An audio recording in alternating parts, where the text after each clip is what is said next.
era digital. Tapi sebelum itu Mbak Tessa sudah CV-nya Mas Ari sudah gitu jadi.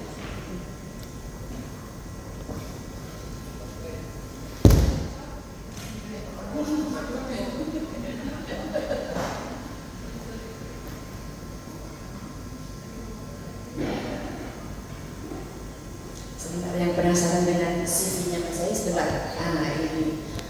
Ini iya, nama lengkap Abdul Hamid. Tadi Abdul Hamid Mas Ari? Oh, Abdul Hamid. Ya, itu kemudian saya harus berputar ini bagus slide-nya besar sekali tapi saya bingung.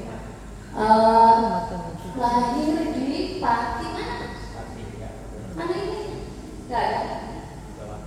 Ke bawah. Ini lebih kepada pengalaman riset beliau yang luar biasa banyaknya ya.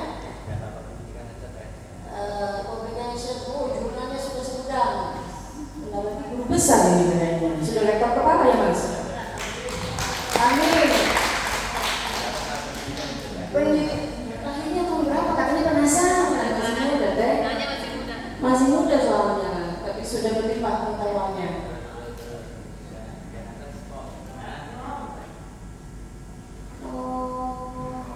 S3-nya Teknologi Pendidikan di Universitas Malang UNM, kemudian S2-nya Pendidikan Teknologi dan Kejuruan UIN Yogyakarta. Universitas Negeri Yogyakarta ya, ini Jogja. UIN terus kemudian S1 Pendidikan Agama Islam Stain Kudus, D2 Pendidikan Agama Islam YIN Teknologi Solo Semarang. Jadi berapa Mas? 85. Mudah-mudahan 2 tahun lagi mudah-mudahan sudah jadi guru besar. Amin. Kemudian kok masih ada ke atasnya, di scroll ke atas masih bisa? Oh udah habis. Oh ke bawah. Tapi memang fokus ya, beliau fokus di pendidikan kalau saya, di pendidikan. Makanya di belakangnya Mbak FPD, dokternya dokter apa sih? Teknologi Pendidikan Aslinya fokus dalam bidang pendidikan luar biasa, masih muda. Nah, kemarin kami diberi materi tentang metodologi dan strategi dakwah. Artinya itu secara keseluruhan. Mau kapanpun strategi dakwah itu tetap begitu. Mau kapanpun metodologi dakwah itu seperti yang kemarin kita dapatkan, yang Haji Mas itu beri kepada kita. Artinya apa? Sebetulnya dakwah itu persoalan yang kemudian kalau kita tarik benang ke belakang itu sudah lama sekali. Bahkan kita bisa memulai bagaimana strategi dakwah Rasulullah atau strategi dakwah Nabi, para nabi. Itu bisa menjadi acuan kita. Kita juga kemudian bisa melihat step by step perubahan atau inovasi yang berhubungan dengan strategi dakwah. Dan sekarang ada fase yang kemudian sebuah keniscayaan yang menimpa manusia di bumi ini, yaitu berhubungan dengan dunia digital. Itu tidak bisa kita mau apapun. Sekalipun Indonesia kalau kita mau bilang Mas, yang primitif masih ada. Orang Papua itu suku-suku saudara kita di suku Dani itu masih ada tradisi-tradisi primitif yang mereka lakukan. Kemudian juga ada yang modern, banyak yang modern. Ada yang kemudian sudah postmodern. Mungkin kita tidak bisa melacak dengan cepat, tapi fenomena postmodern itu ada di masyarakat Indonesia. Maka yang primitif, yang modern, yang kemudian sampai yang postmodern itu ada di Indonesia. Nah, berkaitan dengan metodologi dan strategi dakwah, mau tidak mau kita juga akan berhadapan dengan dunia yang kemudian mengalami perkembangan terus, dan tidak ada perkembangan yang begitu cepat kecuali teknologi. Dari mulai 0.1, 0.2, 0.3, 0.5 sampai seterusnya sampai sekarang kita di 0.4 atau 5 Mas? 4 ya, sedih 0.4 sudah ada di era itu, dan itu tidak mau tidak kita harus mengikuti, beradaptasi. Nah sekarang bagaimana para dakwah harus beradaptasi dengan fenomena dunia yang berkembang begitu cepat terkait dengan teknologi digital terutama ya. Strateginya seperti apa nanti akan dijelaskan oleh Mas Dani Hamid. Kepada beliau sepenuhnya, dipersilakan. Terima kasih, tepuk tangan untuk moderator. Assalamualaikum warahmatullahi wabarakatuh. Waalaikumsalam warahmatullahi wabarakatuh. Alhamdulillah. Alhamdulillah rabbil alamin wa bihi nasta'in ala umuri dunya waddin. Wassalatu wassalamu ala asyrofil anbiya'i wa imamil mursalin sayyidina wa maulana Muhammadin wa ala alihi wa sahbihi ajma'in. Amma ba'd. Yang saya hormati Ketua Pimpinan Wilayah Fatayat Nahdlatul Ulama Provinsi Jawa Barat, yang saya hormati Neng Yeni Ainul Widat, Ketua Forum Dayah Fatayat Nahdlatul Ulama Kabupaten Jawa Barat Provinsi Jawa Barat, dan yang saya banggakan sahabat-sahabati peserta Forum Dayah Madrasah Kader Dayah Mahmudah. Mahmudah ini Mamah Muda atau Mahmuda ya? Alhamdulillah pada kesempatan pagi hari ini saya ditakdirkan untuk silaturahim tabarukan kepada sahabat-sahabat semua yang hadir pada kesempatan hari ini. Next, slide selanjutnya boleh dibantu. Yang pertama perlu saya kenalkan, saya lahir di Pati, mondoknya di Kudus, ya, kuliahnya di Semarang, Jogja, ngajar Malang, ngajarnya di Surabaya, dan istri saya dari Sukabumi. Ada yang dari Sukabumi? Oh, istri saya dari Sukaraja. Jadi saya lahir di Jawa Tengah, cari uangnya di Jawa Timur, dapat istri di Jawa Barat ya. Jadi saya ini keluarga besar dari Provinsi Jawa Barat ya. Kemudian diakui sebagai menantu di Jawa Barat ya. Yang kedua, ini teman-teman saya dari dulu, izin saya berdiri ya, jadi biar lebih fleksibel. Saya dari kecil di pondok pesantren. Kalau teman-teman pernah ziarah Wali Songo di Kudus, ada Menara Kudus, pondok saya tidak jauh dari situ. Ada pondoknya Mbah Arwani Amin ya, ada yang Bukhul Quran, dan sekolah saya namanya Madrasah Tashwiqut Thulab Salafiyah, laki-laki semua Bapak Ibu ya. Dari dulu saya 8 tahun tidak melihat perempuan ya. Jadi alhamdulillah setelah itu, dulu saya ketemu perempuan itu takut ya, karena makhluk yang aneh gitu ya, belum pernah gitu. Dari kecil saya aktif ya. Saya sekarang sebagai sekretaris senat Komisi Pendidikan dan Pengajaran Universitas Ampel, satu-satunya senat yang belum guru besar gitu ya. Kemudian sekretaris prodi Matematika Fakultas Sains dan Teknologi Universitas Ampel Surabaya, pernah terpilih dosen terfavorit ya. Tahun 2016 mendapatkan beasiswa 5.000 dokter Kementerian Agama RI 2016, Direktur Santri Dunia Santri Pesantren ID Santri Menara, Redaktur Senior di Ar-Rafim, Koordinator Divisi Media Moderat Muslim Institute, Divisi Media Robito Ma'ahid Islamiyah, Pengurus Besar Nahdlatul Ulama tahun 2015 sama 2021.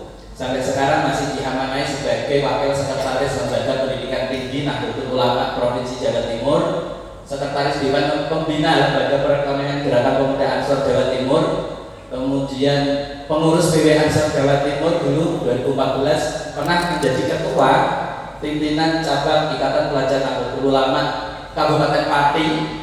Jadi karir saya itu dari Jawa Tengah ke Jawa Timur gitu teman-teman.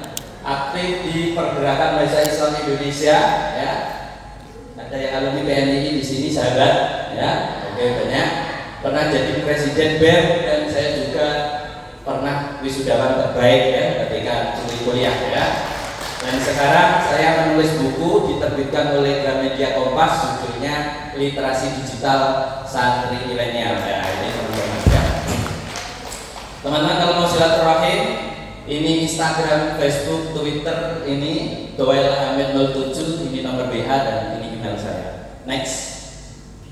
Ini tadi sudah dijelaskan oleh moderator ya, jadi saya tidak akan menjelaskan ini. Tapi sedikit, teman-teman sekarang siapa yang tahu AI, kecerdasan buatan? Tahu ya? Siapa yang sudah menggunakan ChatGPT? Sudah sering ya? Sekarang Bapak Ibu, ketika kita mau bikin materi, gak usah mikir, ketik aja di ChatGPT, buatkan opini terkait tentang apa sekian karakter, nanti mesinnya akan jalan. Walaupun kemarin kemarin saya ngecek masih banyak ada kesalahan, tapi minimal sangat membantu. Teman-teman, kebetulan sekarang semua berbasis AI, semua berbasis kecerdasan buatan. Yang paling lagi viral saat ini itu terkait foto-foto presiden kita yang ketika kecil, lihat ya, yang lagi viral itu. Nah, itu juga berbasis kecerdasan buatan. Yang kedua, kalau teman-teman buka sosial media seperti di TikTok, Instagram, pahlawan-pahlawan kita yang dulu itu lukisan sekarang sudah seperti manusia ya. Bahkan beberapa raja-raja di Mesir seperti Ramses, Fir'aun, Cleopatra itu juga sudah di-AI-kan sekarang. Jadi teman-teman, sekarang itu sudah semuanya kecerdasan buatan. Bahkan kalau teman-teman nonton film, siapa yang suka nonton film di sini? Ya, itu ada film namanya AlphaGo, film dokumenter terbaik diproduksi di Harvard University. Jadi bagaimana kecerdasan buatan mengalahkan manusia, ya, mengalahkan manusia. Nanti filmnya saya share ke Neng Jenny, nanti bisa di-share ke teman-teman. Jadi bagaimana kecerdasan buatan sekarang bisa mengalahkan yang bikin manusia, ya, mengerikan teman-teman. Sehingga bagaimana teman-teman yang hadir pada kesempatan ini bisa memanfaatkan teknologi sebagai media dakwah di era digital. Next. Nah, sebelum ke sana saya akan mengajak teman-teman untuk membaca sebuah buku. Kebetulan buku ini diterbitkan oleh Kiai As'ad Said Ali. Kiai As'ad Said Ali ini aslinya Kudus, pernah menjadi Waketum Badan Intelijen Negara dan Waketum PBNU. Beliau menulis buku yang judulnya Peta Gerakan Islam Pasca Reformasi. Peta Gerakan Islam Pasca Reformasi. Ya, secara usia saya yakin yang hadir di sini lebih di atas saya ya. Saya usianya 38 belum genap ya. 38 itu besok Agustus. Saya yakin yang hadir di sini itu sudah di atas saya 39, bahkan ada 40 ya. Ya. Atau yang mah muda, mama-mama muda ya di sini ya. Ya, sama saya ayah muda juga. Yang pertama, Kiai As'ad Said karena beliau seorang intelijen. Jadi ketika membuat buku itu gayanya juga gaya intelijen. Jadi modelnya mapping. Yang pertama itu Islam modernis ya. Islam modernis ini ditandai dengan Islam yang sangat adaptif dengan perubahan zaman.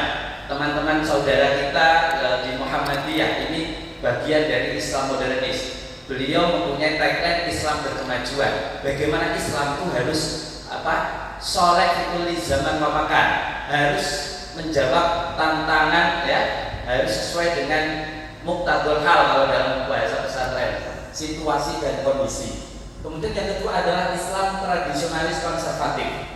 Di sini digambarkan Nahdlatul Ulama dan Danongnya termasuk Fatayat ini bagian dari Islam tradisionalis konservatif. Kenapa? Karena masih menjaga nilai-nilai ya kebudayaan. Dulu kita punya ketika Muktamar 33 di Jombang punya kata kunci Islam Nusantara dengan berbagai kontroversinya, gitu ya.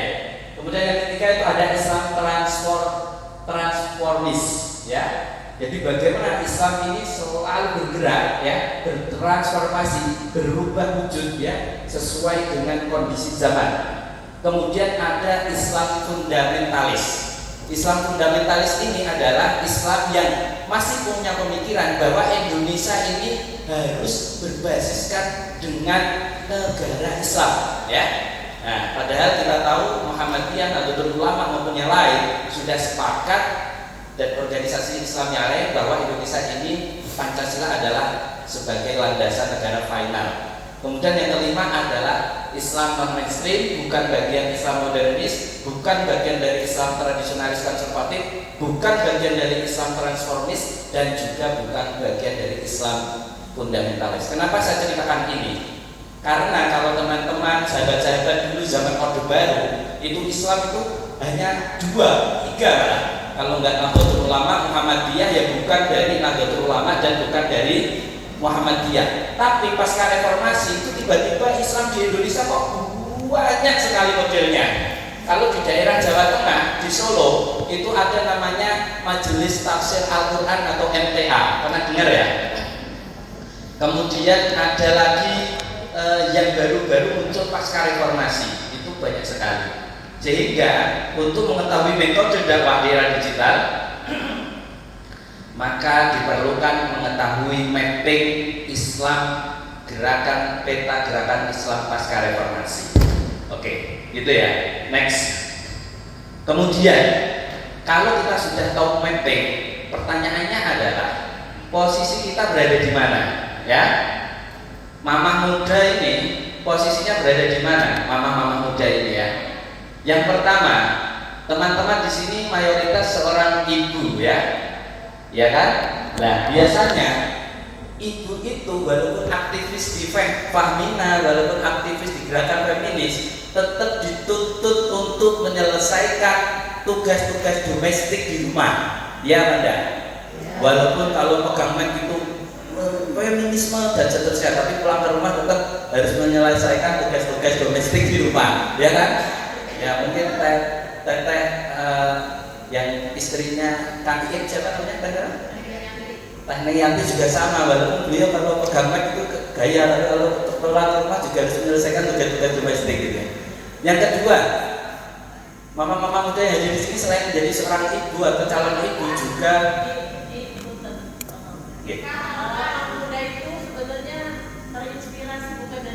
paham akhlak Mahmuda itu kan plesetan saya ya, Mahmuda akhlak Mahmuda gitu ya, ala yang baik paham ya, cuman ini plesetannya aja Mama Muda gitu ya.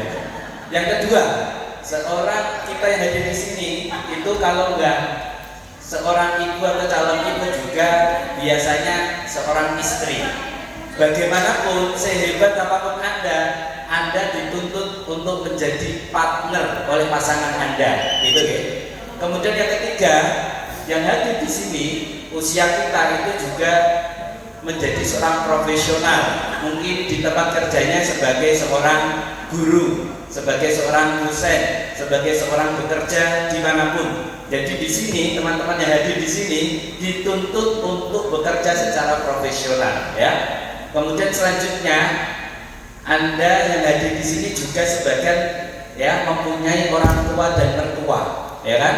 Orang tua dan mertua ini biasanya terkadang itu menuntut anaknya maupun menantunya untuk menjadi menantu yang soleh maupun solehah, ya. Menjadi menantu yang berbakti kepada orang tua dan mertua, ya. Ujiannya setiap hari dan seumur hidup gitu.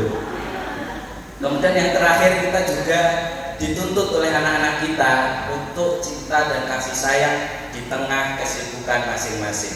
Ini posisi teman-teman yang hadir pada kesempatan kali ini. Next, teman-teman tahu nggak foto-foto yang lagi viral ini di Jawa Barat? Di Banten atau Jawa Barat ya? Banten ya, yang Husein itu ya pakai jaket hitam. Tahu berita tentang ini Husein? Beliau seorang PNS. Kemudian ketika beliau sudah masuk diminta pungli ya, daerah Pangandaran ya, Banten ya. Pangandaran itu Jawa Barat ya?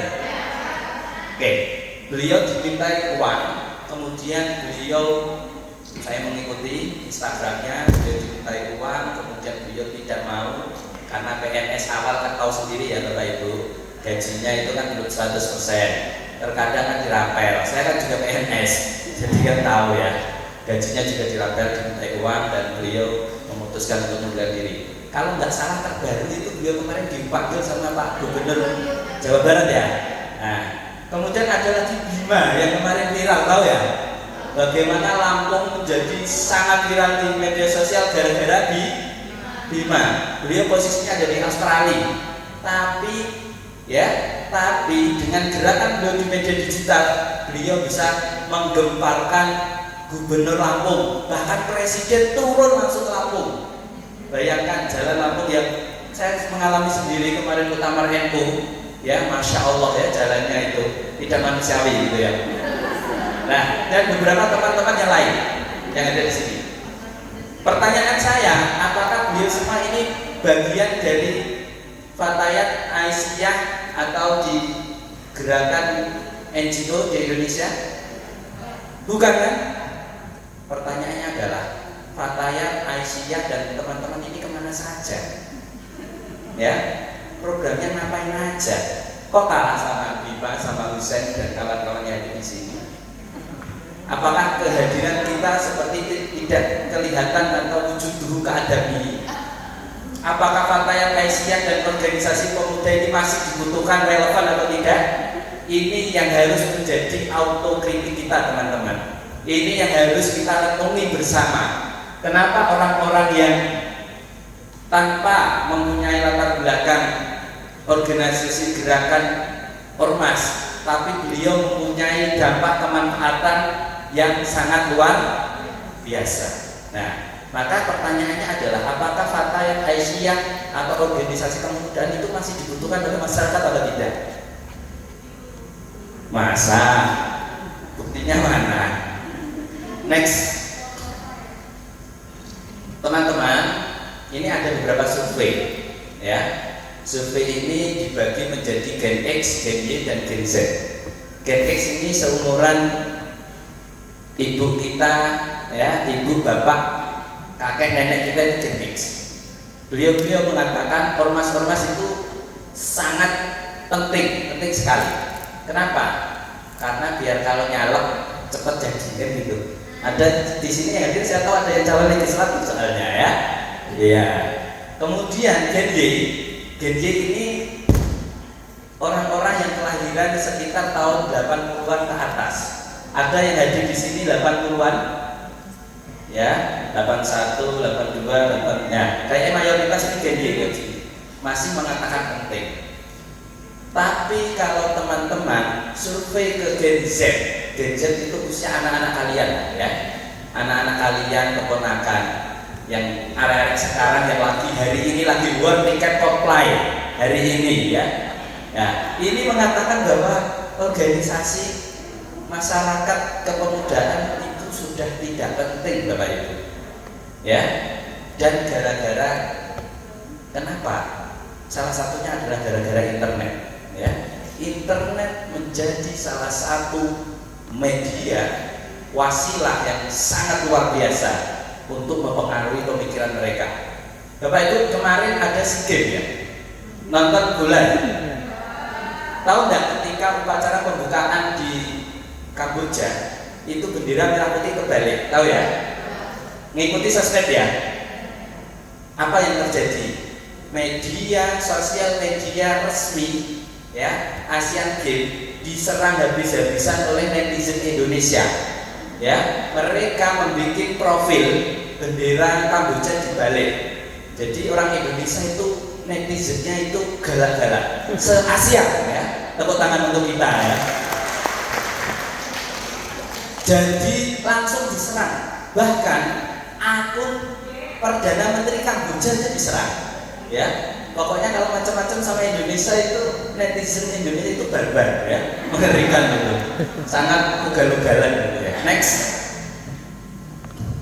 lah, terus pertanyaannya kita harus merefleksi, ya, karena saya bagian dari Nahdlatul Ulama, maka saya harus merefleksi, nanti menyesuaikan yang ada di sini kalau ada yang dari Aisyah maupun yang lain. Jadi saya merefleksikan kita harus menganalisa dengan analisa SWOT, ya, bagaimana strategi media dakwah di era digital ini. Pertama, kekuatan kita dulu seperti apa? Yang pertama, jumlah jamaah, ya, terutama jamaah ibu-ibu pengajian yang di Fatayat, Muslimat, Aisyah, Nasihatul Aisyah, itu luar biasa banyaknya, ya kan? Apalagi ibu-ibu Muslimat itu setiap minggu, kalau di tempat saya itu seminggu sekali ada aja acaranya, ada berjanjinan, ada tahlilan, ada arisan, pokoknya kalau nggak ada acara, diadakan acara, gitu, ya. Pak Taya juga seperti itu. Terus yang kedua, kekuatan selanjutnya adalah sudah mulai adanya kesadaran untuk turut berdakwah, ya, yang bagian dari akhlak mahmudah tadi, ya, akhlak mahmudah tadi. Yang selanjutnya, tokoh-tokoh ulama yang menyerukan dakwah. Pernah dengar ini Gus Baha, Kiai Haji Bahauddin Nur Salim dari Rembang. Kalau teman-teman mendengarkan ini pengajian-pengajiannya itu enak sekali. Jadi Islam itu mudah sekali, gitu, ya. Contoh, ternyata tidur itu bernilai ibadah. Itu Gus Bah cerita, ya. Kenapa? Karena dengan tidur kita tidak gibah sama teman-teman tetangga kita. Dengan tidur kita tidak terasani teman-teman kita. Dengan tidur kita tidak melakukan maksiat, ya. Jadi Gus Bah menceritakan bagaimana orang tidur itu bagian dari ibadah. Bahkan Gus Bah menceritakan ada salah seorang wali yang setiap hari kalau siang puasa, kalau malam qiyamul lail. Pada suatu hari beliau merasa saya ini orang hebat, wali besar. Kemudian dia minta pada Allah, ya Allah, saya ini kan sudah wali besar. Tolong dong saya kasih tahu wali yang selevel dengan saya. Kemudian dikasih tahu sama Allah, wali yang selevel beliau adalah wali yang pekerjaannya tidur. Terus beliau komplain, ya Allah, saya itu kalau siang puasa, kalau malam tahajud, wiridan, baca Al-Quran, kok kelas wali saya kok sama dengan wali yang pekerjaannya tidur? Dijawab sama Allah, karena kamu beribadah tapi di dalam hati Anda mempunyai rasa kesombongan. Tapi yang tidur, hamba yang tidur itu niatnya mau beribadah, niatnya menjauhi dari maksiat, ghibah, namimah dan fitnah. Makanya besok-besok kalau kita tidur diniati beribadah, ya. Apalagi teman-teman saya itu langsung bikin status, alhamdulillah ternyata tidur saya selama ini bernilai ibadah. Jadi Gus Bah itu mempunyai pandangan-pandangan yang sangat meringankan bahwa berislam itu dengan gembira, dengan santai, dengan menarik. Yang kedua tentang kebahagiaan. Gus Bah itu cerita kalau bikin kopi, saya itu bikin kopi sendiri. Kenapa? Saya tidak akan nyuruh istri. Kenapa? Karena kebahagiaan saya itu jangan sampai tergantung sama istri saya. Takutnya istri saya ketika istri saya capek, nanti dia bikin kopinya nggak semangat. Kemudian takutnya ukuran kopinya tidak pas dan seterusnya. Jadi Gus Bah itu luar biasa. Kebahagiaan saya ya tergantung diri saya, bukan tergantung dari orang lain, termasuk dari istri saya. Itu luar biasa ya Gus Bah. Suami-suaminya harus dikasih tahu itu ya. Nah, kemudian selanjutnya itu terbukti ya, Nahdlatul Ulama termasuk Muhammadiyah juga termasuk bagian dari dakwah yang rahmatan lil alamin. Jadi semua agama yang ada di Indonesia maupun dunia itu merasa kalau dengan NU itu nyaman, aman dan nyaman. Seperti kamu lah ya, aman dan nyaman. Kemudian selanjutnya di dalam NU Muhammadiyah maupun ormas selanjutnya itu mempunyai jenjang pengkaderan yang jelas. Ya, kalau di NU ada IPPNU, ada Fatayat, ada masalahnya sekarang tidak mau turun ya gubernur saya. Jadi Fatayatnya jadi parkir gitu ya Fatayatnya. Selanjutnya adalah kelemahan kita. Nahdlatul Ulama itu kurang terkoordinir. Ya, ini diakui atau tidak?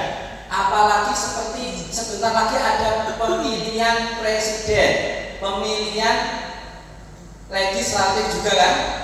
Biasanya NU-nya kemana, muslimatnya kemana, Fatayatnya kemana lagi? Ya gitu.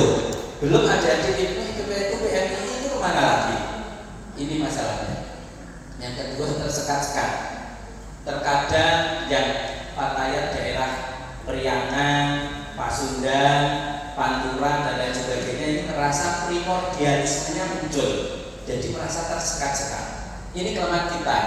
Kemudian yang paling banyak ini lemahnya komunikasi. Saya pernah menjadi ketua IPNU, ketua BEM. Itu kalau kita nggak pinter komunikasi, itu teman-teman kita, anggota kita itu pasti ada seudon. Wah, ketua habis ketemu orang ini mungkin dapat uang, udah dilaporkan ke bendahara dan seterusnya. Karena gara-gara komunikasi lemah nanti terjadi suudon, nanti organisasinya tidak harmonis dan seterusnya. Nanti tukaran sendiri tawuran gitu ya. Kemudian yang terakhir adalah adanya habit gap, kebiasaan yang kurang baik, datang terlambat, itu bagian dari sudah abad kedua loh NU dan Muhammadiyah, tapi datang terlambat gitu ya. Nah itu kelemahan. Kemudian peluang kita, yang pertama pemerintah yang kuat memerlukan dukungan sosial dari NU Muhammadiyah maupun yang lainnya. Ya, Kemudian selanjutnya bidang-bidang pemerintahan baru membuka jalur-jalur khusus. Contoh, Bapak Ibu, ibu-ibu, ya, teman-teman semua, sekarang ada beasiswa LPDP, beasiswa Pendidikan Indonesia dari Kementerian Keuangan, dari Kementerian Pendidikan, dari Kementerian Agama, ya. Tapi terkadang teman-teman kan nggak tahu ya aksesnya seperti apa. Nah, makanya teman-teman harus ikut akses di situ. Kebetulan saya termasuk salah satu bagian yang menyeleksi dari beasiswa di Kemenq, di Kemenang gitu. Saya juga bagian itu. Makanya peluang kita sangat luar biasa banyak. Kemudian selanjutnya tantangan kita. Yang pertama adalah tantangan pemerintah menjadi tantangan yang didukung oleh Nahdlatul Ulama maupun Muhammadiyah maupun yang lainnya, ya. Kemudian selanjutnya adalah bagaimana kampanye proksi dari konflik-konflik sektarian di luar Indonesia. Sekarang Myanmar lagi dikudeta. Tahu yang Myanmar ya? Bagian dari anggota ASEAN. Ini lagi dikudeta. Jadi banyak sekali konflik-konflik di luar negeri yang masuk ke Indonesia. Termasuk isu-isu tentang Palestina. Di Jawa Barat isu Palestina itu paling banyak, paling gampang mencari uang. Tapi kita nggak jelas uangnya kemana. Bahkan kemarin Tempo melakukan penelitian, mohon maaf ya, sebuah lembaga filantropi yang ternyata dananya tidak ditasarufkan dengan baik, tapi ternyata untuk gaji, mobil dan seterusnya. Itu kan menggunakan isu-isu mereka kan gitu. Kemudian ada lagi tentang Rusia dan Ukraina. Yang perang di sana, yang tawuran di Bandung. Yang perang di sana, yang tawuran di Tasikmalaya dan seterusnya. Next. Ya. Nah, itu juga ada ya. Kemarin yang keluar dari penjara ya, langsung memberikan opening speech dan seterusnya. Pertanyaannya adalah apa yang harus kita lakukan saat ini di strategi media dakwah di era digital? Teman-teman yang saya hormati, ibu-ibu ya, mbak-mbak, apakah di tempat Anda sudah punya media? Sudah? Atas nama organisasi atau atas nama pribadi? Masalahnya, biasanya ketika perpindahan pengurus, kalau yang jadi bukan orangnya, itu passwordnya nggak diberikan. Benar atau tidak? Dibawa pulang sekaligus passwordnya. Jadi kayak di pom bensin, mulai dari nol ya. Followernya padahal sudah banyak, tapi yang jadi bukan jagonya, itu passwordnya loh nggak dikasih. Inventarisnya dibawa pulang, laptop, printer, itu terjadi di tempat saya ya. Nggak tahu kalau di Jawa Barat ya. Apa saya yakin sih seperti 12 itu ya. Nah, makanya sekarang media sosial itu menjadi apa ya, sesuatu yang wajib lah ya, yang harus kita kelola secara profesional. Caranya bagaimana? Teman-teman yang hadir di sini minimal nanti harus membagi timnya menjadi empat tim. Yang pertama ya, tim konten. Di sini harus ada penyanyi, neng ya, yang punya kemampuan dalam membaca buku, membaca kitab, membaca jurnal-jurnal penelitian untuk menjadikan konten yang ahli filsafat, merenung ya. Filsafat, sebentar lagi ada buku dari teman saya judulnya Filsafat untuk Pemalas. Mungkin Bapak Ibu teman-teman nanti di sini membutuhkan ya. Merenung ya. Jadi kenapa kita hadir di sini? Kenapa Anda capek-capek punya kesibukan di rumah, punya anak, punya suami, punya pekerjaan? Kenapa Anda harus hadir di sini? Ngapain Anda di sini? Harus direnungkan. Manfaatnya apa? Ya. Nah, yang kedua, menganalisa. Bayangkan, ini gara-gara Coldplay, ya, itu kapasitasnya hanya 80.000, tapi yang antri, yang war tiket itu sampai jutaan, ibu-ibu. Serius ya? Saya kemarin gagal, hari ini lagi gitu ya. Ini nggak tahu apakah dapat apa enggak. Udah masak teman-teman. Saya membayangkan Anda Antrian tiket kok seperti itu semangatnya. Jika orang Indonesia punya semangat yang sama dalam belajar, dalam mengabdi pada masyarakat, saya yakin Indonesia luar biasa ya. Tapi ya semangatnya di sisi lain, PA 212 alumni itu ingin menolak kedatangan Coldplay di Indonesia karena terindikasi sesuatu yang kurang pas dengan nilai-nilai Indonesia. Jadi dinamis sekali ini, ya. Kemudian yang selanjutnya, tim konten ini yang mencari kira-kira konten yang pas di daerah teman-teman sendiri itu apa, sesuai dengan kearifan lokal masing-masing. Kemudian menemukan ya quote-quote Bunyai, kemudian mungkin tentang sekarang itu teman orang-orang saya itu suka yang receh-receh. Kalau bapak ibu itu buka di TikTok, di Instagram, itu yang receh-receh, itu yang lucu-lucu, itu malah lebih banyak viewernya daripada yang serius-serius. Makanya teman-teman yang ada di sini kalau bikin konten jangan serius-serius. Takutnya sudah bikin serius-serius viewernya sedikit, nggak ada yang komen, sakit hati kan? Makanya bikin yang ringan-ringan saja ya. Nah, kemudian tim kedua adalah tim packaging. Cari teman-teman dari tempat Anda yang punya kemampuan untuk desain, yang punya kemampuan untuk videografis, yang punya kemampuan untuk membuat konten kreator. Kenapa? Walaupun isinya bagus, tapi kemasannya tidak bagus, itu anak sekarang nggak mau. Orang sekarang itu lebih senang kemasannya bagus walaupun isinya tidak kurang bagus. Nah, di sini Anda cari sesuatu yang punya kemampuan dalam desain maupun membuat video, dikemas dengan unik dan menarik. Kemudian selanjutnya, hasil dari tim packaging itu teman-teman validasi lagi ya di tim empowering, tim pemberdayaan ya. Bagaimana menjalin hubungan baik dengan segmentasi. Katanya berarti untuk mbak-mbak muda dan seterusnya. Yang terakhir adalah tim promoting, tim kampanye, tim untuk memviralkan. Kalau bahasa internet di Twitter itu buzzer gitu ya. Nah, katanya di tempat jenengan harus punya.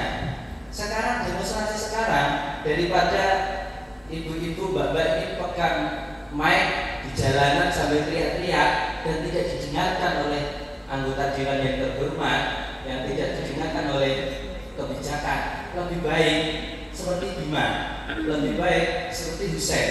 Siapkan kamera, siapkan untuk bikin video, kemudian ceritakan disertai dengan bukti, mention orang-orang yang berkepentingan, Gubernur Jawa Barat, Presiden, Menteri A, Menteri B, dan sebagainya.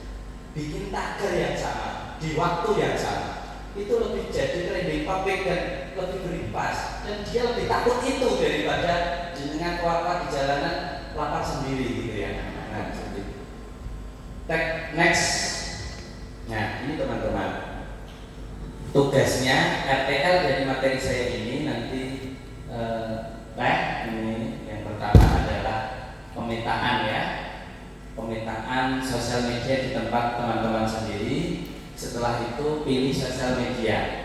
Sekarang TikTok sudah melampaui Google yang merajai internet kurang lebih 15 tahun. Makanya yang hadir di sini harus bikin TikTok. Sudah punya TikTok? Sudah semuanya? Sudah berapa followernya? 5.000. Sudah punya Instagram? 5.000. Berapa followernya? Kalau Instagram abi tara iya. Sudah ada 5.000. Sudah ada 10.000. 5.000 baru juga. Kalau perlu, alumni dari Fordav ini nanti bikin lomba TikTok atau Reel Instagram ya. Bagaimana tentang bebasnya berkeyakinan, bebasnya beragama dan seterusnya ya. Kemudian YouTube, sekarang YouTube ini menjadi media yang luar biasa. Tahu Deddy Kobuser, tahu close the door. Tahu kemarin ketika puasa ada login Habib Jafar, Hussein Jafar, tahu ya? Itu luar biasa, lucu-lucu kan, saling roasting antara Habib Jafar sama ini temennya itu, ya. YouTube ini menjadi penting, makanya nanti yang ada di sini ini MPL-nya Yeni harus punya TikTok atas nama lembaga maupun pribadi. Pencitraan diri juga penting loh sekarang, ya. Kalau kita tidak mencitrakan diri kita baik, maka kita akan dicitrakan orang lain dengan seenaknya sendiri. Saya ulangi, kalau kita tidak mencitrakan diri kita baik, maka jangan salahkan jika kita dicitrakan oleh orang lain seenaknya sendiri. Maka kita harus membranding diri kita, boleh kok, nggak apa-apa, ya. Yang penting jangan terlalu berlebihan gitu. Kemudian WA group. Sekarang yang ada di sini semuanya punya WA group. Ada alumni TK, SMP, SMA, grup arisan, grup hangout, grup rasan-rasan, gibah dan seterusnya punya. Setiap hari kita akan dihujani, dibanjiri oleh informasi, mulai orang meninggal dunia, ada propaganda kampanye, ada apa, ya kan? Terkadang kita ini ya hanya membaca saja. Terkadang ada share, jangan berhenti di Anda, kan gitu ya? Nah, itu katanya juga harus bikin materi-materi yang seperti itu, ya. Jangan hanya menjadi penikmat status, tapi juga harus membuat status. Kapan-kapan harus kita cek kesaktian alumni Kodam ini ya. Alumni apakah bisa trending topik apa enggak? Kemudian di Facebook untuk golongan ibu-ibu dan kakek nenek, ini Facebook masih prima dona ya, masih menjadi media sosial yang paling dipakai paling banyak. Kalau Twitter ini mayoritas untuk tawuran saja. Di sini ada yang punya tawuran, punya Twitter.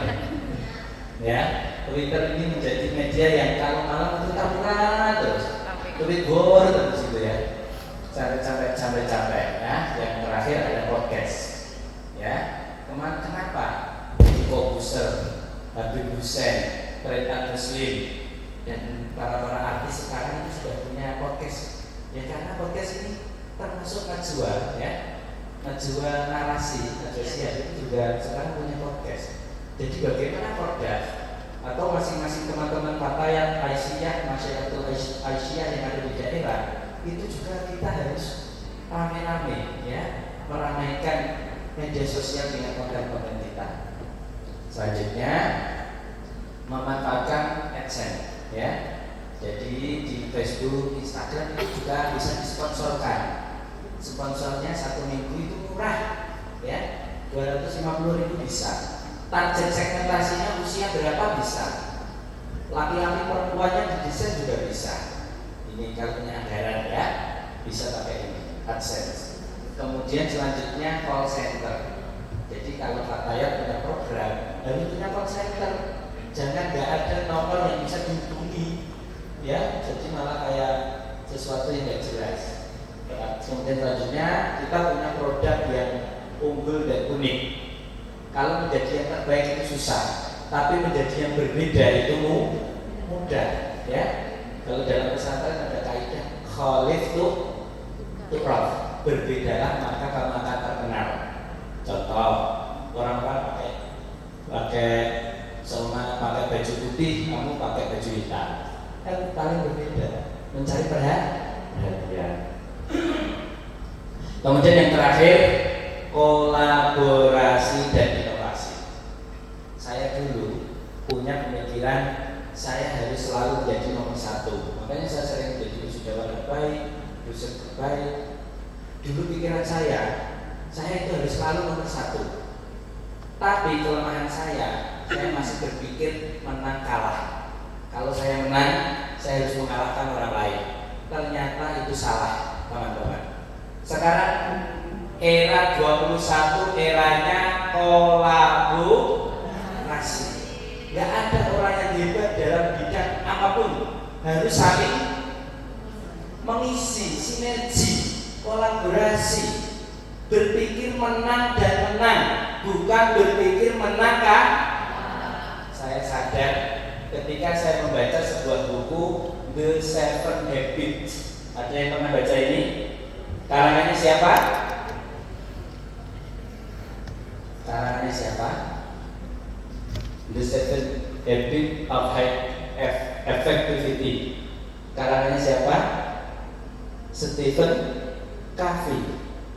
Teman-teman harus baca itu. Bagaimana 7 kebiasaan orang-orang sukses. Kalau Bapak itu ingin menjadi orang sukses, harus punya kebiasaan 7 ini. Salah satunya ini sinergi dan kolaborasi, berpikir menang dan menang. Saya dulu pikirannya menang kalah. Kalau saya menang harus mengalahkan orang lain. Saya kalau sukses harus menjatuhkan orang lain. Pikiran saya dulu gitu. Tapi ternyata salah. Ya semoga yang hadir di sini juga bertobat seperti saya. Next. Kemudian apa yang harus kita lakukan, ya? Nah, yang hadir di sini harus menjadi bagian dari ini. Yang pertama, yang hadir di sini harus menjadi bagian dari pemimpin negara atau politisi. Kenapa? Karena negara ini itu yang paling menentukan itu para politisi. Yang dulu pas kuliah itu nilainya nggak bagus-bagus amat. Kayak saya yang nilainya paling bagus, jadinya akademisi. Tapi kalau nilainya yang nggak bagus, jadinya politisi.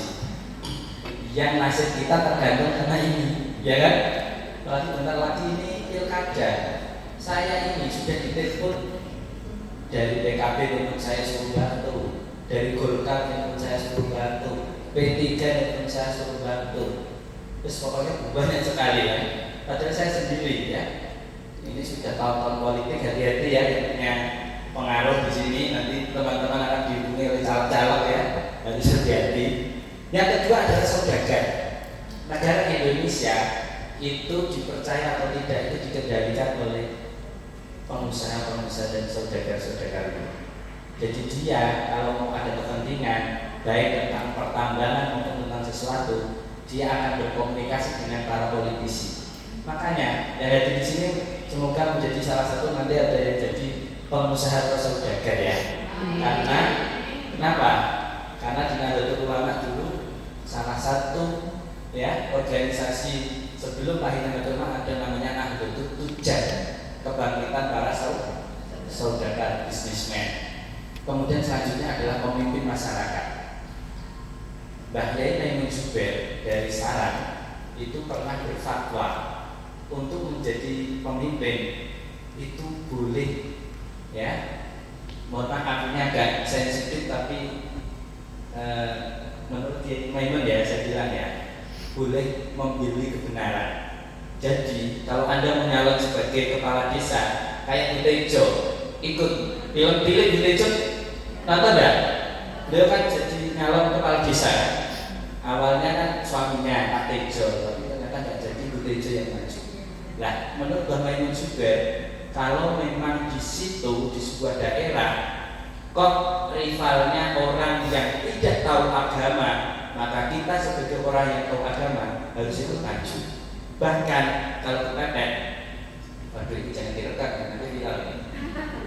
Boleh membeli kebenaran, bahasanya Mbah Maimun itu. Jadi money politik ini bukan bagian dari dalil ar-rashi wal murtasifinan, bukan suap menyuap, tapi bahasanya Mbah Maimun untuk membeli kebenaran. Itu boleh kalau rival kita orang yang tidak tahu agama, orang yang jika dipimpin daerah tersebut akan berbahaya, maka menggunakan kaidah itu boleh dengan alasan niat membeli kebenaran. Karena menurut Mbah Maimun satu fatwa lebih utama, satu tanda tangan lebih utama daripada 1000 fatwa. Kamu ulama fatwa ini capek, tapi kalau kamu jadi pemimpin, menjadi bupati, wali kota, gubernur, tinggal tanda tangan kebijakan tentang guru-guru TPQ, guru-guru madi dan sebagainya, itu lebih utama gitu menurut Mbah Maimun. Tapi harus tahu situasi kondisinya ya. Nah, harus jadi pemimpin masyarakat. Yang selanjutnya, teman-teman harus punya media. Saya banyak sekali punya media. Saya pribadi, saya pernah menjadi buronan salah satu ormas, kan sudah dibubarkan. Ya gara-gara ini, ya. Makanya teman-teman kalau nggak punya media, ya lama terkenalnya ya. Harus kalau nggak punya bikin sendiri, membranding diri sendiri apa ya. Saya pernah suatu hari ditelepon sama Bank Indonesia, diminta untuk ngisi salah satu kegiatannya FESYA, tahu ya, Festival Syariah itu pernah. Kemudian saya tanya, kok Anda tahu saya dari mana? Saya tahu dari media sosial ya. Pencitraan selama ini berhasil gitu ya. Jadi penting media ini. Dan yang terakhir, bagian dari kita harus menjadi seorang akademisi, jadi profesor, dosen, guru, ya, dan seterusnya. Kenapa? Ya karena masa depan bangsa kita ini tergantung dari pendidikan ya. Oke, next. Mengapa media sangat penting, menulis sangat penting? Pernah mengatakan bahwa kamu boleh pandai setinggi langit, tapi selama kamu tidak menulis, maka Anda akan hilang dari sejarah. Saya ulangi lagi, Anda boleh pandai setinggi langit, tapi selama Anda tidak menulis, tidak punya media, tidak punya alat untuk berdakwah, Anda akan hilang dari sejarah. Ya, karena menulis adalah bekerja untuk keabadian. Ya, contoh Kiai Ihsan Jambes, ya, beliau seorang kiai dari Jambes, Kediri, Jawa Timur, menulis sebuah kitab namanya Sirajul Thalibin, tahu ya, syarah dari Minhajul Abidin, karya dari Muhammad bin Muhammad Al-Ghazali. Beliau asli produk Indonesia, tidak pernah kuliah di Timur Tengah, tidak pernah kuliah di luar negeri, tapi beliau mampu menulis kitab 2 juz yang kitabnya sekarang dikaji di hampir universitas Islam maupun non-Islam di seluruh dunia. Sirajul Thalibin. Ya, di Jawa Barat juga banyak. Kiai Haji Bagus Ahmad Falah dari Pagentongan, Bogor, ya. Kemudian Kiai Ilyas Suryat, ya, dari Tasikmalaya dan seterusnya. Itu semuanya punya karya. Makanya punya media. Medianya itu berupa tulisan. Makanya yang hadir pada hari ini, kenapa kita harus merebut media? Karena itu bagian dari jalan jihad kita. Kalau kiai kita dulu 22 Oktober, ya, berjuang menggunakan bambu runcing, ya, maka saat ini yang hadir di sini harus berjuang menggunakan media, gitu ya. Next. Nah, ini penelitian saya. Yang hadir di sini harus tahu. Kalau misalnya saya di grup WA, kalau misalnya saya di grup keluarga maupun grup arisan dan grup yang lainnya, grup hangout, grup yang lainnya, harus tahu peta. Jadi di Indonesia ini ideologi aliran keislaman dan medianya ini seperti ini. Yang pertama, media-media yang berafiliasi ke khilafah Islamisme. Jadi dia ini mengganti ideologi kita Pancasila menjadi ideologi khilafah Islamiyah. Apa kira-kira websitenya? Ada dakwatuna.com, arrahmah.com, kiblat.net, Era Muslim, Portal Islam, VOA Islam. Jadi jangan salah, Fatayat, Nasyatul Aisyah malah ngeset dari sumber dakwatuna, berbahaya karena dia punya hidden agenda, yaitu khilafah dan Islamis. Yang kedua, revivalis Salafi Wahabi. Contoh, konsultasi syariah.com, rumaiso.com, dalanislam.com, islampost, muslim.org.id, muslimah.org.id. Hati-hati ya.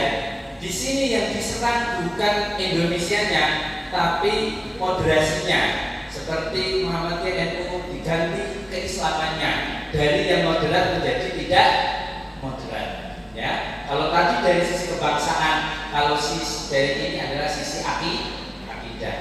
Nah, kalau mau nge-share ini yang bawah dari milenial multikultural maupun dari ormas santri dan pesantren, Suara Muhammadiyah, Sang Pencerah, ID Times, itu yang dari Muhammadiyah ya. Dari NU ada NU Online, Laduni, Pesantren ID, Islami.co ya, dutaislam.com dan seterusnya.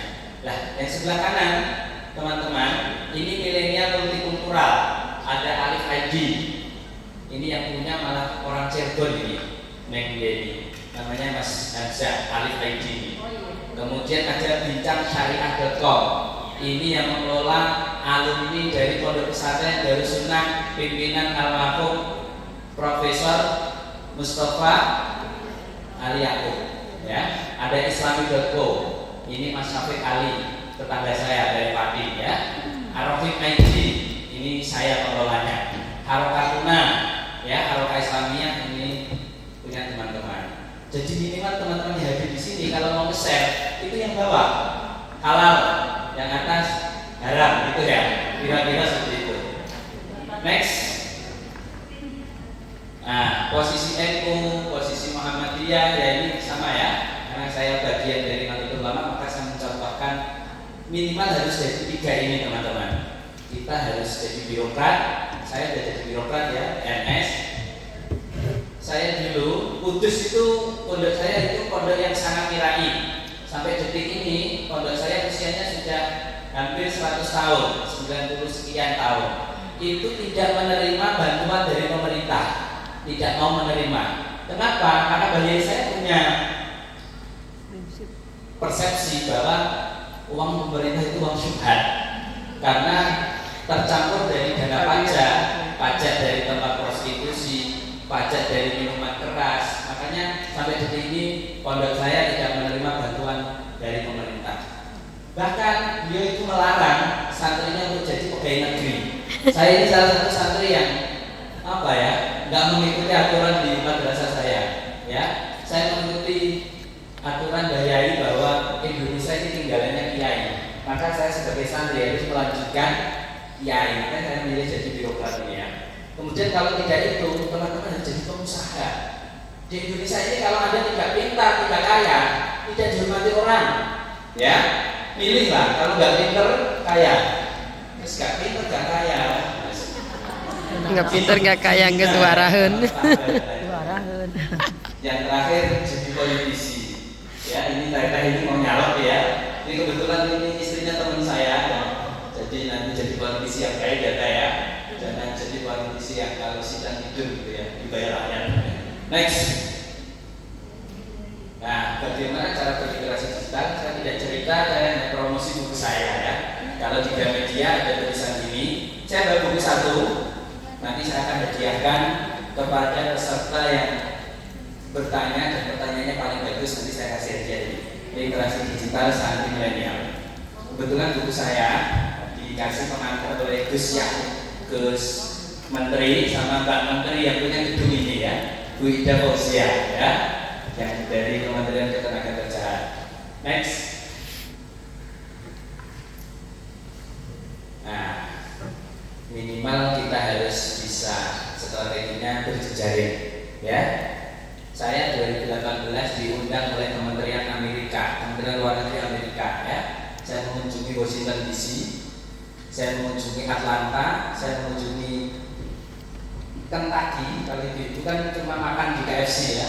Saya sudah mengunjungi negara bagian Kentucky di Amerika. Kemudian di Los Angeles, California. Siapa yang suka nonton film Hollywood?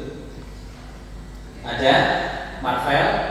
Saya sudah dari sana ya. Nah, jejaring ini penting teman-teman. 3 bulan yang lalu saya dari Frankfurt, kemudian saya ke Karlsruhe, ditemukannya Mercedes-Benz di sana. Kemudian saya ke stadion Bayern Munchen, di mana? Di Munchen ya. Saya di Allianz Arena di sana. Saya ke baru 12 negara yang saya datangi ya. Eropa, Amerika, Asia, yang belum saya ke Afrika. Insya Allah tahun ini ke Mesir, ya. Makanya berjejaring ini penting, termasuk Forda, Bataya maupun yang hadir pada kesempatan ini. kita harus mengoptimalkan jejaring. Di dalam Al-Quran sudah ada ayat tentang jejaring. Waqtasimu bihablillahi jami'an wala tafarraqu. Artinya dan berjejaringlah Anda, ya, menjadi satu ikatan yang kuat, jangan bercerai-berai gara-gara politik, ya. Padahal yang dibela sekarang jadi menterinya, dulu dibela habis-habisan Pilkada Jakarta, padahal hidupnya di Jawa Timur, tidak punya hak pilih di Jakarta, tapi di Pasuruan, di Surabaya berantem antara anak sama orang tua, menantu, bahkan suami istri, gara-gara beda pilihan pilkada di DKI, padahal posisinya di Surabaya. Nggak tahu kalau di Jawa Barat ya, kayaknya enggak kalau di Jawa Barat, nggak jauh beda. Selanjutnya akses beasiswa. Yang hadir di sini saya kasih bocoran, bulan ini akan ada launching beasiswa Indonesia Bangkit dari LPDP dan Kementerian Agama. Saya kebetulan juga salah satu tim yang menyeleksi, jadi disiapkan ya. Belum, nanti setelah ini tanya jawab ya. Sudah pengen tanya jawab ini ya. Kemudian selanjutnya ada digital leadership. Kenapa kita harus punya kemampuan dalam, jadi tidak hanya berliterasi digital, tapi kita harus punya kemampuan dalam digital leadership, dalam kepemimpinan berbasis digital. Yang terakhir, manajemen yang modern. Ada kaidah mengatakan al-haqqu bila nidham yaghlibuhul batil binidham. Ya, kebenaran yang tidak terorganisir dengan baik akan dikalahkan oleh kejahatan, kebatilan yang terorganisir dengan baik. Mana manajemen ini penting, apalagi kuliah sekarang kan ada kuliah manajemen dakwah, manajemen pendidikan, manajemen bisnis dan seterusnya. Prinsip dari manajemen itu hanya 3 sebenarnya: perencanaan, pelaksanaan, dan evaluasi. Next. Nah, ini terakhir. Saya mengutip dari kiai saya, Kiai Haji Muhammad Ahmad Sahal Mahfud. Dulu saya yang menikahkan Mbah Sahal, ya.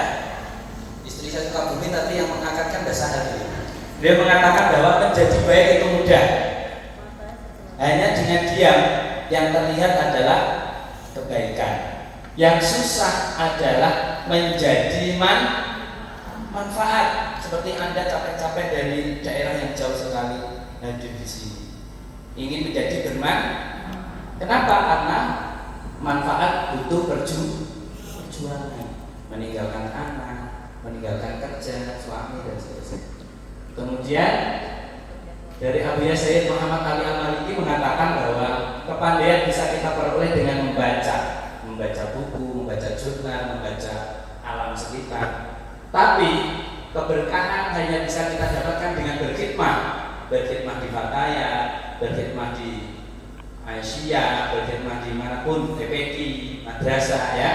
Dan kebermanfaatan hanya bisa kita peroleh dari ridho seorang guru. Jadi kita sehebat apapun kita tidak boleh sombong sama guru. Di dalam Alfiah Ibnu Malik, Imam Ibnu Malik pernah sombong mengatakan bahwa gurunya kalah sama dia. Fa'iqatan Alfiah Ibnu, menurut cerita setelah mengatakan itu ilmunya hilang. Alfiah yang sudah dihafalkan 1000 bait itu hilang.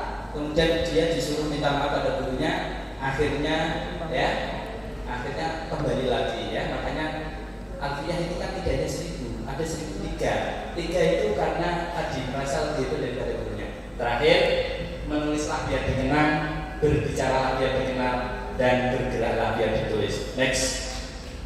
Demikian, terima kasih. Assalamualaikum warahmatullahi wabarakatuh. Waalaikumsalam warahmatullahi wabarakatuh. Luar biasa. Kulakannya itu brand yang bukan main-main. Ini saya suruh makan. Di sini tempat kulakan ilmu untuk kemudian disebar. Mas Edi. Jadi saya bilang tadi, seolah-olah kita ini kemudian diminta membuka mata oleh Mas Edi. Hei, kalian ada di sini di era digital yang kemudian tidak bisa ditolak. Nggak bisa ditolak. Kemudian Mas saya juga meminta kita untuk membuat mapping posisi. Di sini kemudian bagi saya peran dan status menjadi penting. Mas saya bercerita tentang Fataya, tentang Muslimah, tentang Aisyah yang kemudian juga dia jadi ibu rumah rumah tangga. Bagi saya itu kemudian peran dan status itu harus selalu kita ingat bahwa berperan sebagai apa saat ini? Sebagai peserta NKDN. Ya udah, ikuti aturan mainnya di NKDN. Peran sebagai Aisyah, ya ikuti aturan sebagai Aisyah. Peran sebagai ibu rumah tangga, ya ikuti sebagaimana peran rumah tangga. Kemudian kenapa kemudian ada peran? Karena ada status. Maka ketika menempel kepada satu orang sebuah status, entah itu anak, entah itu istri, entah itu pegawai, maka kemudian masyarakat akan menuntut peran. Dan di sini kemudian Mas Ai menjelaskan kepada kita, membuat mapping lewat SWOT gitu ya, yang kemudian menurut saya sudah terbiasa dengan itu ya. Bagaimana kemudian kita membaca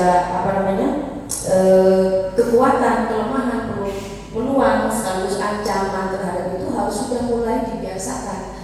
Ada apa di sekitar kita? Ada apa dengan status yang menempel kepada kita? Jika kemudian identifikasi persoalannya sudah ada, kemudiannya sudah terbaca, maka analisisnya berjalan, solusi itu nanti akan ditemukan. Nah, seperti itu. Kita juga kemudian tadi diperkenalkan dengan banyak tokoh ya. Mas Heri ini bukan hanya kemudian pesantren melulu yang diperkenalkan kepada kita, tapi ada Pranediaan Tatur, salah satu sastrawan terbaik Indonesia, sekalipun selalu masuk nominasi mendapat Nobel Sastra, tapi belum pernah ya Mas Heri. 4 kali beliau mendapat masuk nominasi, tapi belum pernah mendapatkan Nobel Sastra didapatkan. Jadi saya kira kita tidak harus menutup diri untuk membatasi bacaan ya, bahkan yang kita tonton. Dan kemudian kritik bagusnya dari Mas Heri itu, kemana kalian, kemana Fatayat, kenapa muslimat? Ketika mungkin ada saya yang begitu, menurut saya pribadi yang begitu shock itu dalam jangka waktu yang tidak berjauhan. Kita pernah disuguhi dengan berita seorang anak SMA yang menendang nenek-nenek di hutan itu, naik motor itu, yang motornya platnya T, kawan-kawan. Iya, kawan. Itu platnya T.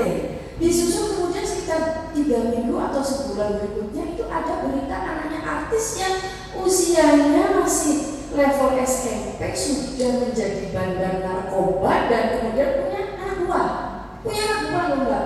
Itu kan itu gila, saya bilang kayak itu tidak menjadi apa ini dari ini. Kalau kemudian persoalan akhlak sudah sangat, orang itu seperti menganggap itu biasa, nah itu urusan dia pribadi. Maka kritik yang paling pedas buat kita semua yang dikatakan Mas Heri, kemana? Kalian kemana ketika ada moral yang begitu mengalami krisis ya di antara kita? Dan muslim itu orang Islam. Dari sekarang itu Islam dan tidak muslim, itu persoalan yang kemudian dihadapi oleh kita. Dan itu lebih cepat sampai kepada kita karena kita sudah hidup di era digital. Mungkin kalau cuma baru ada koran yang Mas Heri, kita nggak dapat kok informasi itu. Dalam sekejap, makanya kemudian istilah handphone ini kemudian dunia ada di dalam genggaman, itu betul sekali.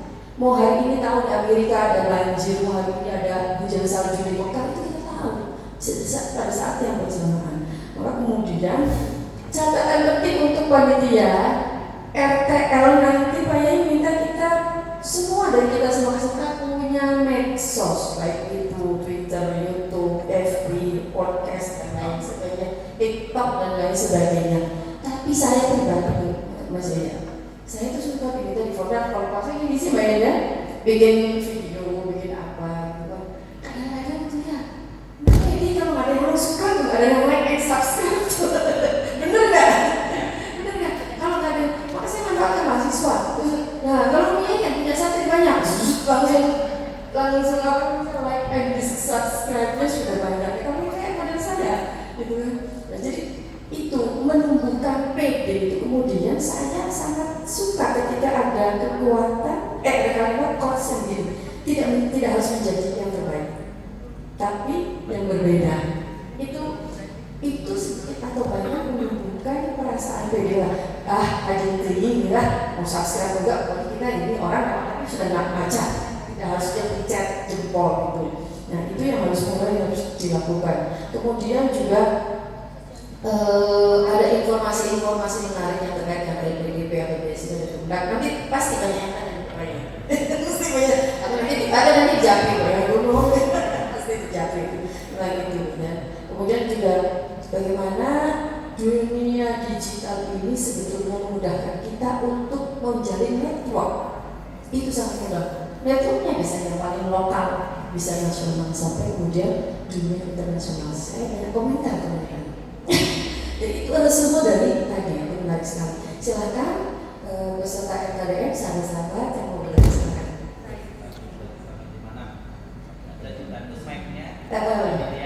Nanti saya catat satu. Tempat dulu ya. Oh iya, langsung tempat dulu saja. Waktunya 10 menit, jadi singkat.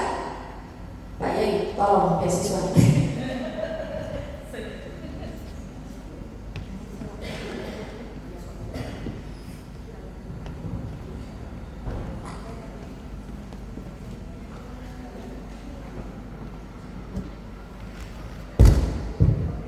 Assalamualaikum warahmatullahi wabarakatuh. Nama saya Eva Nuratifah dari PC Kabupaten Kuningan. Izin bertanya, terima kasih atas segala materi yang diberikan. Sebagaimana kita ketahui dengan pemaparan Pak Dokter tadi, bahwa Indonesia memang darurat baca.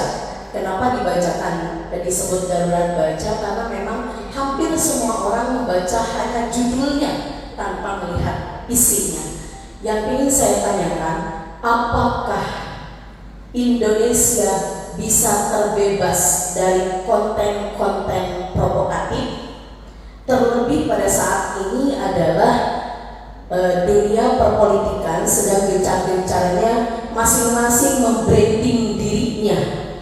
Nah, upaya apa yang harus dilakukan oleh Fatayat untuk mengcounter itu sehingga kita sebagai generasi milenial yang ada di daerah mampu berkolaborasi dengan pemerintah. Dan pada kenyataannya ternyata pemerintah itu kadang anti untuk kita berikan motivasi, kolaborasi, ataupun sebatas saran terhadap apa yang bisa kami lakukan. Alah, cuma udah kritik gitu ya bahasanya, karena kami tidak punya kebijakan, hanya memiliki kebijaksanaan atas apa informasi yang kami gali di bawah. Nah, yang kedua, bagaimana caranya kita ketika sudah memiliki public speaking, mampu membranding diri di media sosial, tetapi kaku dalam masalah popular writing? Apakah Pak Dokter bisa membantu kami untuk memfollow up potensi-potensi Fatayat tentunya? Karena ketika kita sudah melakukan 3 hal, yang sulit dilakukan adalah untuk mengejar konsumsi kita lebih banyak. Artinya jualah Fatayat gitu, menjual kader-kader Fatayat untuk dibantu di branding di atas. Kita sudah mati-matian nih, tapi tertekan oleh kebijakan, dan kita hanya punya kebijaksanaan para pegiat di wilayah. Terima kasih. Assalamualaikum warahmatullahi wabarakatuh. Mohon maaf karena waktunya sudah bisa berbicara, jadi satu saja. Oh, satu sebelah sini satu. Assalamualaikum warahmatullahi wabarakatuh. Perkenalkan, nama saya Nasi dari PC Fatayat Kabupaten Ciamis. Yang pertama, saya menarik sekali tentang tadi beasiswa FPDP. Kebetulan saya sudah login di BIB, beasiswa Indonesia Bangkit, tapi terkendala yang mengupload rekening itu harus 5 KB, jadi agak susah karena kemampuan digital saya mungkin. Itu yang pertama. Yang kedua, masih berkaitan dengan masalah digital seperti itu. Tadi Bapak mengatakan bahwa generasi seperti saya ini masuk kepada Gen Y ya. Karena kurang begitu melek terhadap teknologi ini. Jarang membuat status juga jarang, saya seperti itu, saya juga jarang. Tapi ternyata kita ini sebagai daya, di sini para daya harus melek terhadap zaman. karena kita sudah masuk zaman 4.0.4. Terus kita juga dalam berdakwah ini harus solihun likulli razinah wal amkinah, tapi ternyata kita belum bisa mengimbangi sepenuhnya terhadap perkembangan zaman ini. Jadi pertanyaannya bagaimana supaya kita bisa mengimbangi perkembangan zaman. Sekian, assalamualaikum warahmatullahi wabarakatuh. Ya, pertanyaan pertama dari TFA Kuningan yang berkaitan dengan darurat baca. Saya kira saya boleh sedikit bahwa Iqra itu ada perintah pertama untuk orang Islam. Kita tuh benar nggak sih ngalamin Al-Quran, pertanyaannya kan? Kemudian ada lanjutannya, alladzi 'allama bil qalam. Itu sebetulnya minta kita untuk menulis dan bergiat dengan dunia literasi. Tapi kan ironi, kita salah satu negara yang kemudian menduduki tingkat rendah di antara negara dengan minat bacanya. Baik. Terima kasih, pertanyaan bagus, tepuk tangan untuk para penanya. Mohon izin untuk pemateri selanjutnya, izin minta waktu sebentar, ini kita selesaikan secara adat. Yang punya pertanyaan lain nanti bisa dikirim melalui sosial media atau WhatsApp. Yang pertama, Indonesia darurat baca. Najwa Shihab pernah mengatakan, ya, untuk mencintai sebuah bacaan cukup untuk kita jatuh cinta kepada satu buku, maka carilah buku itu dan mari kita jatuh cinta. Ya, kenapa? Kalau ibu-ibu biasanya suka baca novel, cari novel itu. Ya, salah satu yang lagi ngetren ini novel teman saya, judulnya Hati Sulita.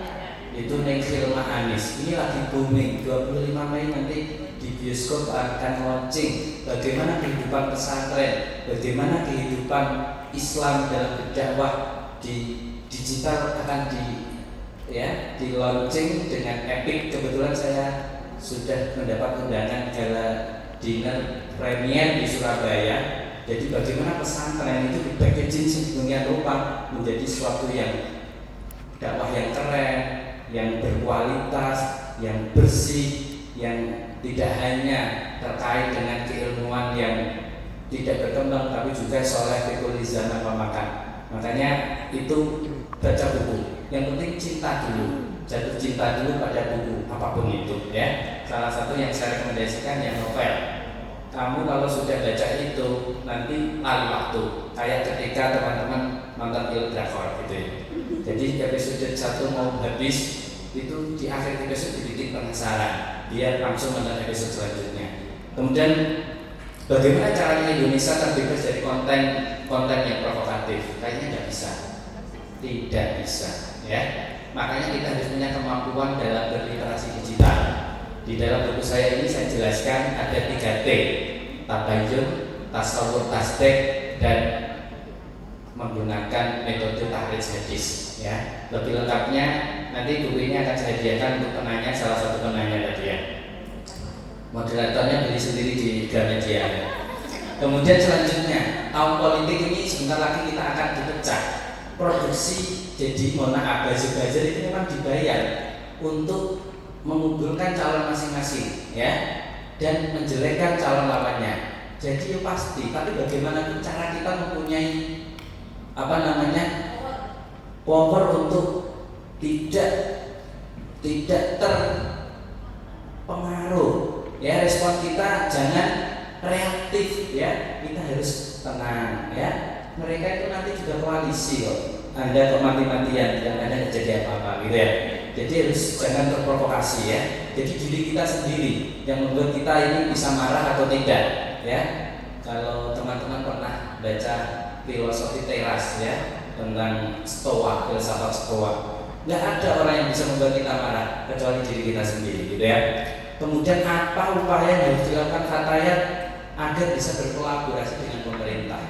Orang ini takut dengan 3 hal.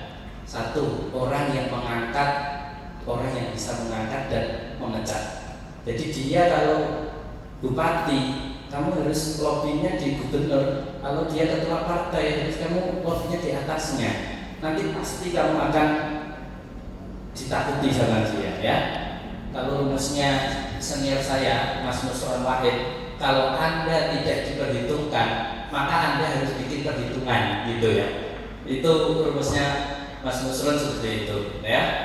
Jadi satu orang yang bisa memecat maupun mengangkat. Kalau dia seorang rektor, kepala kantor agama, ya Gusmen ya, dan seterusnya. Jadi orang yang di atasnya. Yang kedua, pengusaha. Jadi biasanya orang public figure itu biasanya akan disponsori oleh seorang pengusaha. Nah itu kamu harus tahu siapa di balik itu ya, dan seterusnya. Ini rahasianya kalau saya bongkar nanti Anda jadi aktivis di daerah masing-masing ya. Itu terus kemudian cari ya audiensi, mana program-program pemerintah yang bisa dikolaborasikan dengan Fatayat. Banyak sekali di KKPN, itu kan programnya banyak ya, dan satu nafas dengan Fatayat maupun Nasyiatul Aisyah dan seterusnya. Dan pemerintah sebenarnya itu butuh partner untuk menghabiskan anggaran ya, jadi butuh Fatayat sebenarnya pemerintah. Kalau enggak berarti dia main sendiri itu ya. Bagaimana Fatayat ikut bermain di sana? Pertanyaan kedua, ini kayak ujian akhir semester, banyak sekali pertanyaan. Bagaimana cara kita sudah punya kemampuan public speaking bagus, tapi kok gak ngangkat di sosial media, di media gitu ya? Karena Anda terlalu normatif bikin konten. Kalau Anda mau terkenal, bikin konten yang kontroversi ya, jangan yang biasa-biasa, harus yang anak-anak sedikit itu nggak apa-apa. Fatayat boleh nakal, mestinya nggak boleh gitu ya. Kemudian bagaimana cara membranding kader? Teman-teman tahu nggak kenapa Gus Bahar sekarang menjadi trending topic? Itu bagian dari by design gitu.